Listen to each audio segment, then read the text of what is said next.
Paz do Senhor. Hoje eu estou aqui no meu momento com Deus, no meu devocional, e estudando sobre as formas como Deus nos corrige, estudando sobre a forma como Deus trata do seu povo. É interessante que esse estudo tem tudo a ver com o que a gente está vivendo, com o que a gente está vendo. Deus, para tratar o povo que Ele ama, Deus permitiu que os seus amados, os seus queridos, fossem expostos diante de nações más, diante de nações ímpias. E isso trouxe para o povo um recado. E o recado de Deus é sempre o mesmo: arrependam-se, voltem-se para mim. Deus usou o profeta Jeremias, em Jeremias 25, no capítulo 11, no versículo 11, para dizer assim: olha, o meu povo, por causa da idolatria, o meu povo, por ter se afastado de mim, vai ficar 70 anos sob o jugo de um homem mau, sob o jugo de um homem perverso. E o intuito disso é para que o meu povo se arrependa e para que o meu povo se volte para mim de todo o seu coração. Então aqui agora entra um desfecho quando a gente continua lendo Jeremias e nós vemos a invasão de Babilônia no ano em que reinava o rei Zedequias. Entretanto, antes disso, Babilônia já estava sitiando Jerusalém, já havia sitiado Judá e já havia levado o povo a cativo. E o final do sítio de Jerusalém se dá no ano do rei Zedequias. Só que antes disso, Deus levanta o profeta Jeremias e diz assim: olha, o meu povo está envolvido com idolatria. O meu povo está envolvido com coisas que não me glorificam. O meu povo está envolvido com adoração a aquilo que é perecível nessa vida. O meu povo tem colocado a confiança deles na comida, na bebida, na diversão e tem esquecido que eu sou Deus, que sou eu que provenho todas as coisas e que todas as coisas vêm de mim. Então, agora em Isaías, se eu não me engano, 43, o Senhor ele vai fazer um chamado ao povo através da vida do profeta Isaías. E ele diz assim: olha, porque o povo tem se levantado em idolatria, porque o povo tem colocado a sua confiança em deuses que eles têm feito para si próprio, eu vou tratar o meu povo. Mas entendam, é um processo. É um processo para que vocês se arrependam. É um processo para que vocês se voltem para mim. E aí, logo em seguida, o Senhor ele fala: e eu vos enviarei o libertador. E eu vos enviarei o Salvador. E no capítulo 45 de Isaías, nós temos a profecia sobre o rei Ciro, o que Deus levantaria para salvar a nação de Jerusalém e para salvar a nação de Judá. Aí, eu lendo aqui o profeta Daniel, um profeta que ele foi para a Babilônia, um profeta que Deus levantou dentro de Babilônia, um profeta que Deus levantou no meio do caos. A história de Daniel, ela é linda, ela é maravilhosa, porque Daniel não foi levantado em momentos em que estava tudo bem. Daniel, ele foi levantado quando Jerusalém havia sido levado à ruína. Então agora ele é levantado. Quando se olhava para todos os cantos e não se via mais esperança. Em Neemias 1 diz que quando Neemias já tinha saído, quando Deus já havia libertado o povo de Jerusalém, e agora eles poderiam sair e viver livres, Neemias fala que Jerusalém estava no caos. Estava só ruína. Não tinha pedra sobre pedra. E Daniel sabia disso porque ele estava lá e ele tinha ouvido uma profecia de Jeremias sobre 70 anos. E agora Daniel entende que esses 70 anos se trata de 70 semanas de anos, em que o povo seria oprimido por um rei opressor, para que o povo se voltasse para Deus e para que o povo reconhecesse a soberania de Deus. E agora, lá em Babilônia, Daniel ele tem um sonho. E esse sonho ele vê 4 animais. E o Senhor dá a revelação para ele de quem são esses animais. E Daniel 7, o Senhor diz assim: olha, falou Daniel e disse: eu estava olhando e durante minha visão da noite, eis que os 4 ventos da terra agitavam o grande mar. Quando nós vamos para Apocalipse 9, o Senhor diz que vai chegar um momento em que vai soltar 4 ventos, 4 anjos, 4 nações opressoras para tratar com o povo, para que o povo se volte para o Senhor em arrependimento. E aí Daniel discorre sobre esses animais. Quando é no capítulo 10, Daniel agora já está sobre o reinado de Ciro, rei da Pérsia. Daniel agora já tinha a esperança da sua libertação. Ciro agora, aquele a quem Deus chamou pelo nome, agora era quem reinava. E no 3º ano do rei Ciro, Daniel ele tem uma visão. E nessa visão, ele diz que envolvia grande conflito. Em Daniel 7 e Daniel 8, ele tem uma visão de uma batalha, de uma grande batalha que acontece. Que é quando Babilônia agora seria lançada por terra. E que a gente vê em Apocalipse, quando Deus fala: sai daí, povo meu, porque Babilônia vai ser lançada por terra. Só que quando Babilônia ela é lançada por terra, e a promessa agora de livramento, e a promessa agora de vida próspera, Daniel ele tem uma visão durante o reinado do rei que trouxe liberdade ao povo de Deus. E essa visão ele fala que envolvia grande conflito. Em meio a uma visão, em meio de tempos difíceis, em meio de tempos complicados, em meio de tempos tenebrosos, Daniel, ele sabia que Deus enviaria a providência. Daniel ele não tinha dúvida nenhuma da falta da providência de Deus. Entretanto, até ele sabia da providência de Deus na vida dele, porque quando você é fiel, você sabe que Deus vai intervir. Não importa o tempo que demorar, você sabe que Deus vai intervir. Que a providência ela vai vir. Principalmente se essa providência Deus já tiver manifestado para você que vai te livrar. Então Daniel sabia que a providência viria. Então agora é chegado o tempo de libertação. É chegado o tempo do povo sair de Babilônia. A Babilônia é lançada por terra. E no reinado de Ciro, quando o povo estava já voltando, para reconstruir Jerusalém. Jerusalém já estava sendo reconstruída no reinado de Ciro. Daniel ele continua no palácio, enquanto tinha pessoas reconstruindo a cidade. Daniel lá já era um idoso, ele já não era mais um jovem. Ele já era um homem velho. E ele teve uma visão de que os tempos ruins estavam se acabando.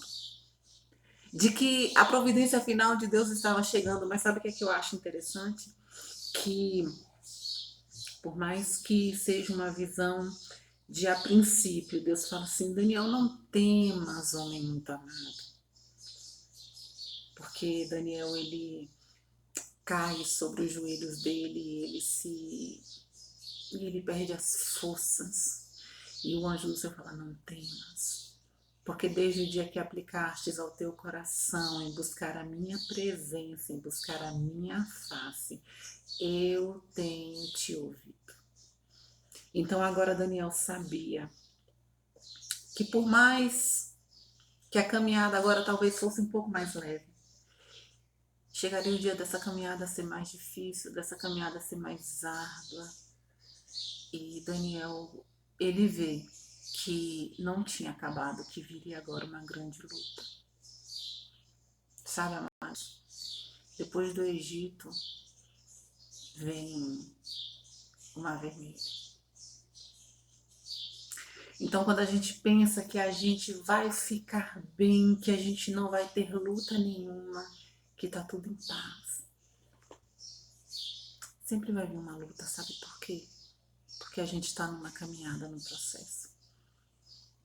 E nessa vida terrena aqui, nós precisamos ser tratados por Deus todos os dias. E por mais que Daniel orasse 3 vezes ao dia, ele sabia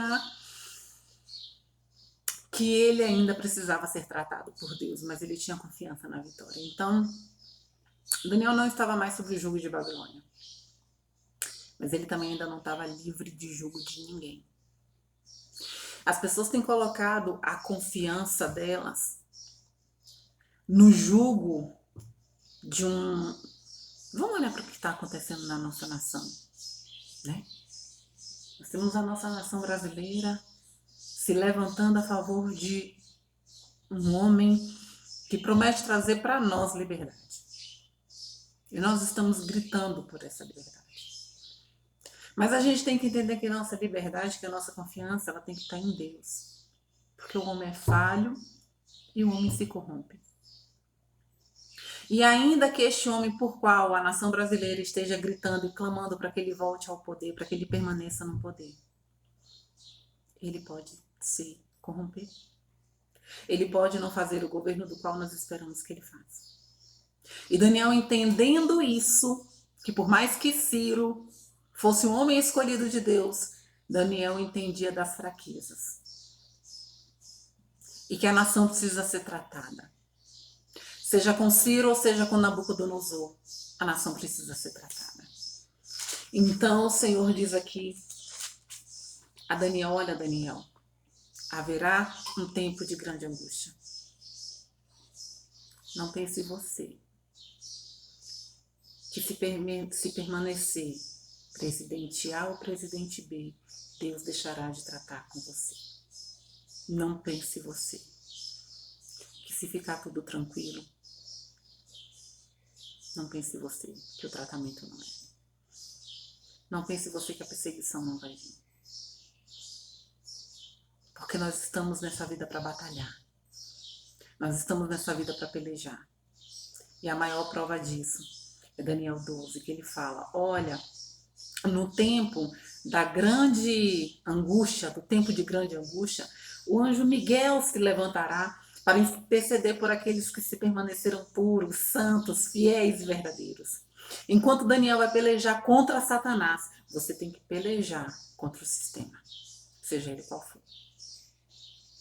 Se o sistema te obriga a se afastar de Deus, você vai ter que pelejar contra o sistema.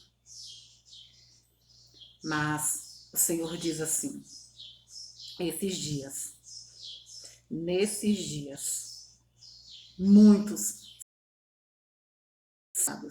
e o saber de muitos se multiplicará. No versículo 10 diz assim, muitos nesses dias serão purificados, embranquecidos e provados, mas os perversos procederão perversamente, e nenhum deles entenderá, mas os sábios entenderão. Depois do tempo em que o sacrifício diário for tirado, e posta a abominação da desolação, haverá ainda 1290 dias. Versículo 13. Tu, porém, segue o teu caminho até o fim, pois descansarás ao fim dos dias, quando você morrer, e te levantarás para receber a tua herança. Não importa quem governe o nosso Brasil, nós seremos tratados. Nós seremos forjados. Muitos serão purificados, outros tantos serão embranquecidos. Deus pode estar nos livrando de um governo e nos colocando em outro. Ou Deus pode estar nos permitindo permanecer no mesmo governo. Mas saiba, o juízo de Deus vai vir sobre toda a terra com uma única finalidade: nos tratar, nos provar, nos embranquecer. Que por mais que seja doloroso enfrentar um comunismo, uma ditadura. Por mais que seja doloroso enfrentar a fome, a peste, o perigo, a espada, Deus, ele está no controle. E Deus só quer uma coisa: que nos voltemos para Ele, que nos arrependamos e que sejamos purificados, para que no final a gente possa dizer: valeu a pena. Ah, Senhor, valeu a pena a luta, valeu a pena a prova, valeu a pena a peleja, valeu a pena. Mas nesses dias difíceis, muitos não entenderão o quanto isso é importante, o quanto isso vale a pena. A nossa caminhada tem que valer a pena.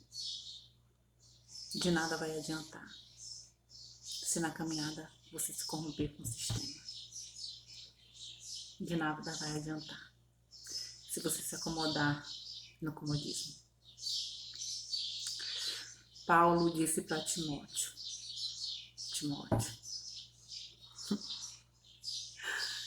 combata o bom combate. E no final, o próprio Paulo diz, no dia que ele estava para morrer,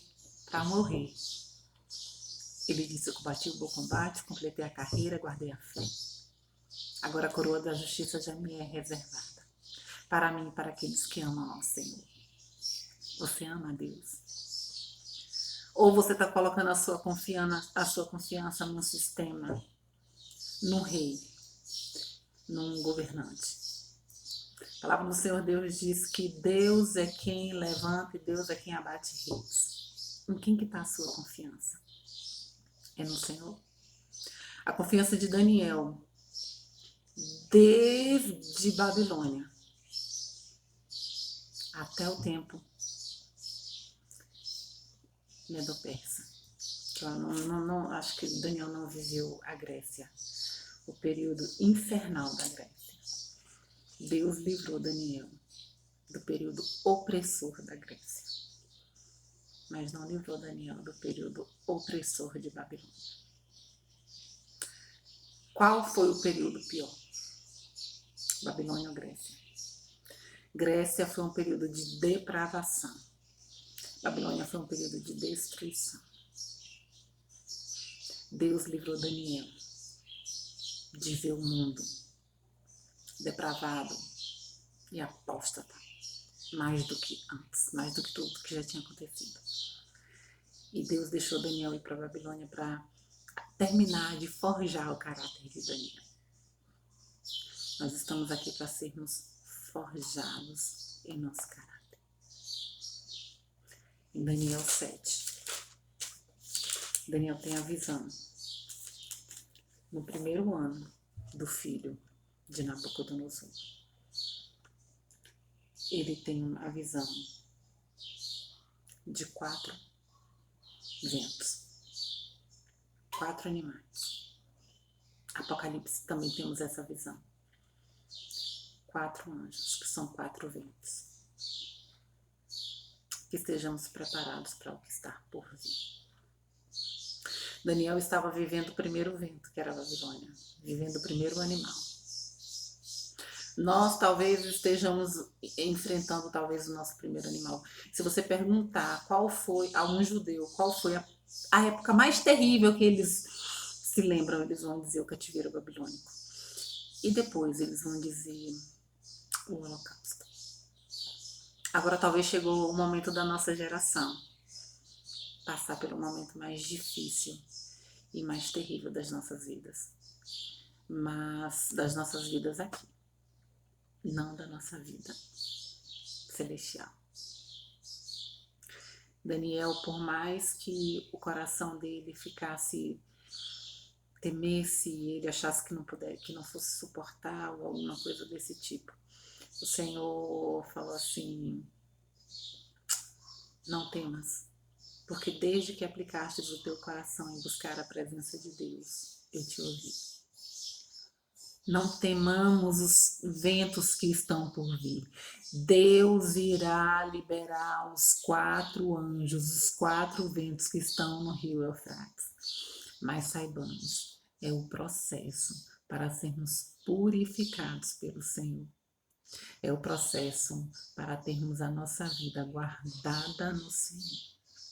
É o processo para combatermos o bom combate, guardarmos a carreira, ou completarmos a carreira e guardarmos a fé. Não temas os quatro ventos. Que Deus assim nos abençoe nessa manhã. O Senhor está conosco para passarmos, por seja qual for a luta, seja qual for a peleja, o Senhor pelejará por nós. Amém.